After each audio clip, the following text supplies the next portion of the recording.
My name is Tim O'Keefe, and I teach at the Center for Inquiry in Columbia, South Carolina. This year I teach third grade. It's a small school of choice in our district.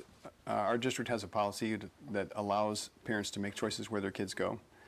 And if they choose to go to a school that's outside of their attendance zone, parents have to provide transportation. And I think as a consequence of that, parents are really more intimately involved. Let's go ahead and say our poem before we start. If you are a dreamer, come in. If you're a dreamer, a wisher, a liar, a hooper, a prayer, a magic bean buyer, if you're a pretender, come sip on my fire. For we have some flax flowing tales to spin. Come in, come in. We always start each year with 22 students, which is the district average. One of the unique things about our school is that the teachers loop with their students. So each teacher is with a group of students for 2 years. I'm in the second and third grade loop. This is the second half of my loop, so next year I'll have a new class in grade 2, and I'll move up with them the following year to grade 3. I knew it had been right for me to come all the way from Flint to Grand Rapids to find my dad.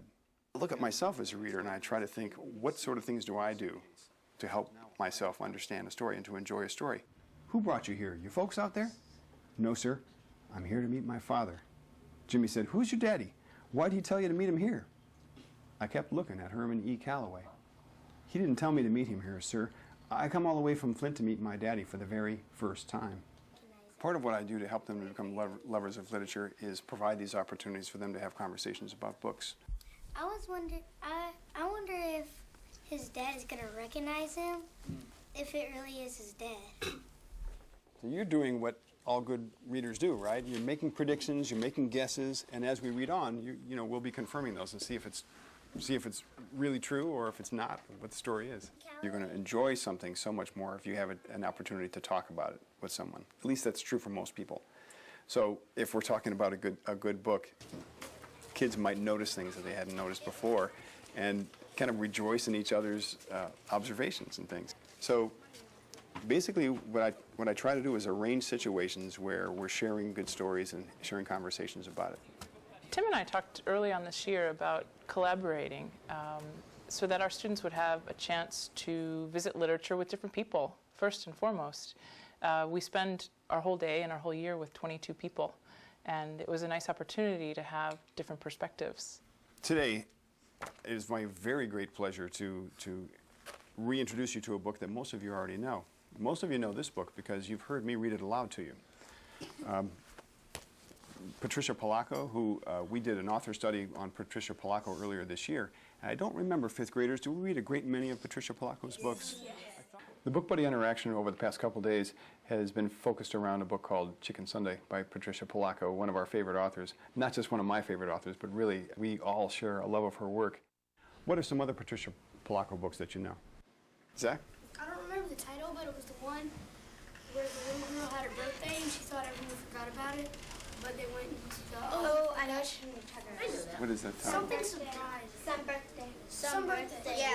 Oh. Johnson? Right. We divided it up into two different days because we knew that the quality of interaction would be pretty high, pretty intense. So they read half of the book each day and chose different ways to respond to that. I gave them a list of 5 different things to respond to, but I also gave them the option of choosing their own way to respond to the book. Have a double written conversation about the story. You're used to that. Number 2, describe how Patricia makes you feel at different points in the story. And how do you think she accomplishes this? Number 3, describe the changes that took place in the book. Number 4 says analyze the characters. What made them behave the way they did? And the last one, what lessons have you learned from this story? And what lasting memories will you take with you from this story? You, why do you kids do things like this? It wasn't as Stuart tried to say, but Mr. Kuzinski wouldn't listen. All I want to do is live my life in peace. I'm calling your grandmother, he shouted as he wagged his finger at Stuart's face. One of the nice things about the Book Buddy interaction is there's not really all that much of a preconceived set of outcomes.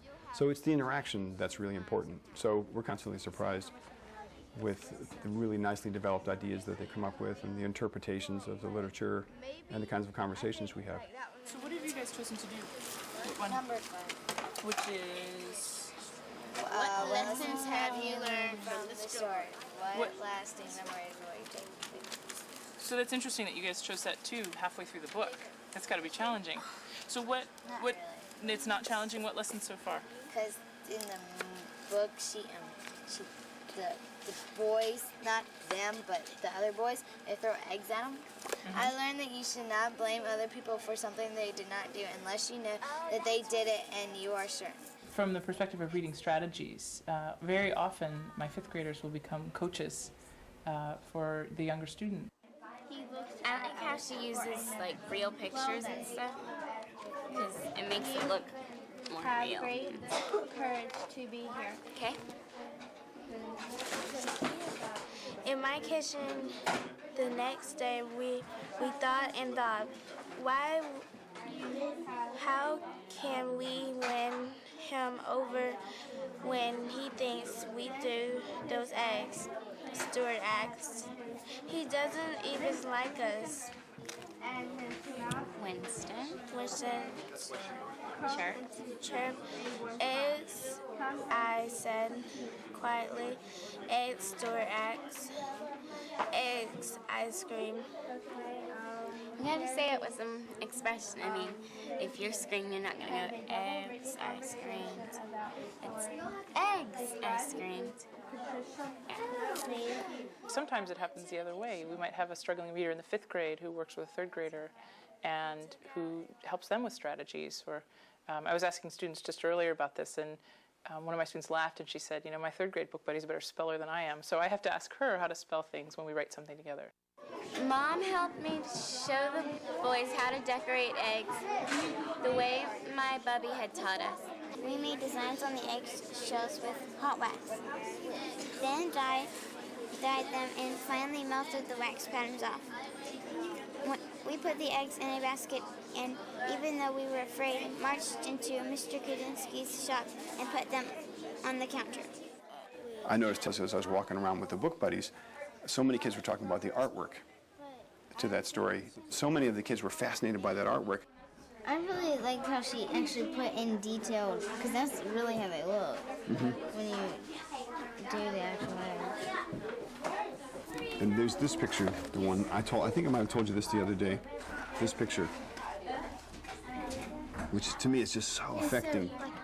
Here's one of the pictures that really just told half of the story, and then the other picture was right here. On Wednesday, we read half the story. Whatever you did on Wednesday, you have to do a different sort of response to it today. And you all can negotiate that together and decide what you want to do. It is almost Easter, he went on to say. I'm sure that people would love these eggs. Set up a table and I'll sell them right here in my shop. Part of the way that I would assess this is just enjoying literature and having good conversations about literature. It's not the kind of thing that you can necessarily check off or even have a rubric for. I like to know how they're responding. And a lot of what I do during this time that they're interacting with their book buddies is walk around and take notes. And so the notes that I write down are things like how much are they really attending to the story? Are they making connections? Are they making personal connections?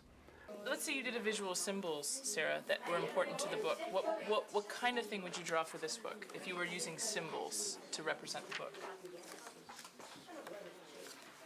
You could do an egg. I was going to say, yeah, that's kind of what you're doing. And then, like, the hat would be another one. And then You could draw the old man. Yeah. Yeah, as a symbol of the what started the story. You could draw his arm with the number on it. That would be a major symbol, wouldn't it? Sarah said about the arm thing that he was probably in, like, concentration camp or something.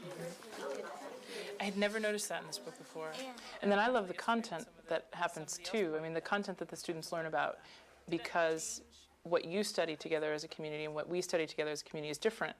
And for example, today, I think your third graders learned a lot about World War II and about the concentration camps that they may not have known before, but because my MAT had done a whole unit on World War II, they knew things I didn't know about the concentration camps and about, in particular, the number that was on the man's arm.